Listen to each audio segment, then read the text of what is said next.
আসসালামু আলাইকুম বন্ধুরা, আশা করি সবাই অনেক ভালো আছেন। তো বন্ধুরা, আজকের ভিডিওর বিষয় হচ্ছে কিভাবে আপনি অনলাইনে কারো এনআইডি কার্ড অর্থাৎ আসল কি বা নকল এই বিষয়টা চেক করবেন। তো সেজন্য কি করবেন, প্রথমে আপনি আপনার ফোনের গুগল ক্রোম বা যে কোনো সার্চ বারে চলে যাবেন। যাওয়ার পরে লিখবেন, সার্চ বারে লিখবেন land.gov.bd, এটুকু লিখে অর্থাৎ সার্চ করবেন।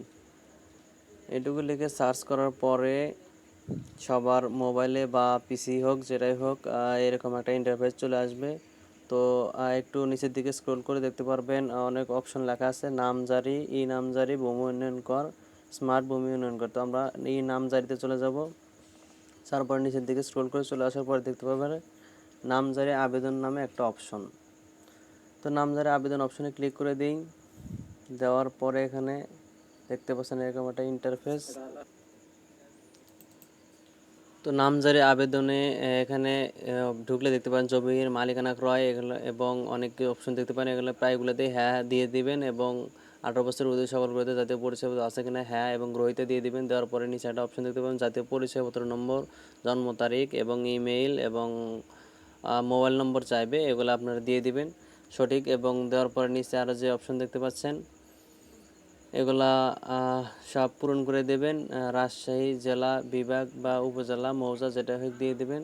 তো আমি আমার বিভাগ রাজশাহী জেলা, সিরাজগঞ্জ উপজেলা কাজীপুর এগুলো দিয়ে দিচ্ছি। দিয়ে দেওয়ার পরে মৌজা আমি সিলেক্ট করতেছি। তো যার যার ব্যক্তিগত বিষয় এখানে সবাই যার যারটা দিয়ে দেবেন। এখানে কিন্তু একটা বিষয় খেয়াল করে রাখি, তো এখানে কিন্তু সঠিকটা না দিলেও চলে, এটা পরবর্তীতে একটা অপশন আসবে যেটা অর্থাৎ হ্যাঁ বা নার জন্য, তো অর্থাৎ কনফার্মের জন্য। তো তার আগে আমি আপনার এনআইডি কার্ডের নাম্বার দিয়ে এটা চেক করব যে আসলে অনলাইন আছে কিনা।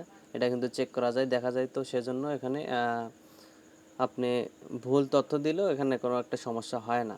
তো কিছু কিছু ক্ষেত্রে হ্যাঁ এবং কিছু কিছু ক্ষেত্রে না দিয়ে দেবেন এবং এখানে নির্বাচন করুন RS, SA, CS, যে কোনো একটা তফসিল দিয়ে দিলেই হবে। আবেদনের বর্ণিত তফসিল জমি এখানে দিয়ে দিলাম।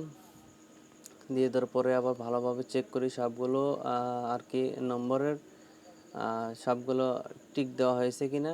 এবার আমি আমার জাতীয় পরিচয়পত্র নম্বর দিয়ে দেব। সবাই যার যার অর্থাৎ যে আইডি কার্ডের তথ্যটা যাচাই করবেন এবং ঠিকানা বের করবেন অনলাইন আছে কিনা, তার এখানে জাতীয় পরিচয়পত্র নম্বর দিয়ে দেবেন। দিয়ে দেওয়ার পরে জন্ম তারিখে জন্ম সাল, মাস এগুলো দিয়ে দিবেন। মোবাইল নম্বরের জায়গায় যার যার মোবাইল নাম্বার কিন্তু দিয়ে দিবেন। তো আমার টাইপিং করতে একটু লেট হচ্ছে, তো সবাই একটু ধৈর্য সহকারে দেখুন। আমি আমার জাতীয় পরিচয়পত্র নম্বর দিয়ে দিলাম। দিয়ে দেওয়ার পরে একটু ওয়েট করবেন।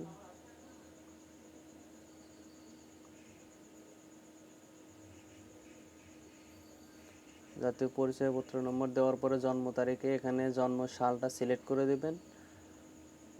আমার জন্ম সাল 2001 এটা দিয়ে দিলাম এবং মাসটা হচ্ছে ডিসেম্বরের 18 তারিখ আমি এখানে সিলেক্ট করে দিয়ে দিই। দিয়ে দেওয়ার পরে এখানে কিন্তু মোবাইল নাম্বারের অপশানে চলে যাব। মোবাইল নাম্বার আমি আমার মোবাইল নাম্বার দিয়ে দেবো। তো আপনি যখন এই কাজটা করবেন তখন আপনার হাতে থাকা যে কোনো একটা কাছের নাম্বার দিয়ে দেবেন, কারণ ওই নাম্বারে কিন্তু একটা ভেরিফিকেশন কোড চলে যাবে। চলে যাওয়ার পরে এখানে ইমেল অপশানে ইমেল দিলেও হবে এবং ইমেল যদি কেউ স্কিপ করে তাহলে সমস্যা নাই। তো আমি আমার ইমেলটা একটা দিয়ে দিই। দিয়ে দেওয়ার পরে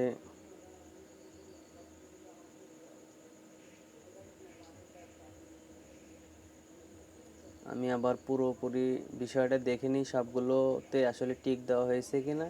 তো দেওয়ার পর আমি এখন ঠিক আছে, সবগুলো ঠিক আছে। এবার আগে নিচে দেখতে পাচ্ছেন বাতিল করুন এবং পরবর্তী নামে একটা অপশন আছে। তো আমার কিন্তু একটা অপশন ওকে করা ছিল না, যার কারণে আবার দিলাম। এবার আমি যাচাই করুনে চলে যাব। পরবর্তী অপশনে যাওয়ার পরে কিন্তু এরকম একটা অপশন চলে আসবে যে যাচাই করুন এবং আপনি যে নাম্বারটা মোবাইল নাম্বারটা দিয়েছেন সেই মোবাইল নাম্বারে কিন্তু একটা ওটিপি কোড চলে যাবে এবং সেটাই যে এখানে সময় দেখতে পাচ্ছেন 5 মিনিটের ভেতরেই সেই ওটিপিটা আপনি সংগ্রহ করে এখানে বসিয়ে দেবেন। দেওয়ার পরে যাচাই করুন অবশ্যই ক্লিক করে দেবেন। বিষয়টা কিন্তু খুবই সহজ। তো আমি দিয়ে দেওয়ার পরে কিন্তু এরকম একটা ইন্টারফেস চলে আসছে যে জাতীয় পরিচয়পত্র ভেরিফিকেশন সফল হয়েছে। নাম, পিতার নাম, মাতার নাম, লিঙ্গ, ঠিকানা সব কিছু এখানে কিন্তু শো করছে এবং এখানে দেখতে পাচ্ছেন ছবিটা কিন্তু এখানে শো করছে। তো এখানে একটা অপশন আছে এখানে বাতিল এবং পরবর্তী, যেহেতু আমি এটা শুধু দেখানোর জন্য করছি অবশ্যই বাতিল করে দিলাম। বাতিল করে দেওয়ার পরে আমার কিন্তু তথ্য নেওয়া শেষ না, মানে আইডি কার্ডের অর্থাৎ অবশ্যই অনলাইন করা আছে এবং এটা আমি বাতিল করে দিলাম। বিষয়টা আমি শুধু দেখানোর জন্য যেহেতু করেছি সেহেতু আমি এটা বাতিল করে দিলাম। তো বিষয়টা খুবই সহজ।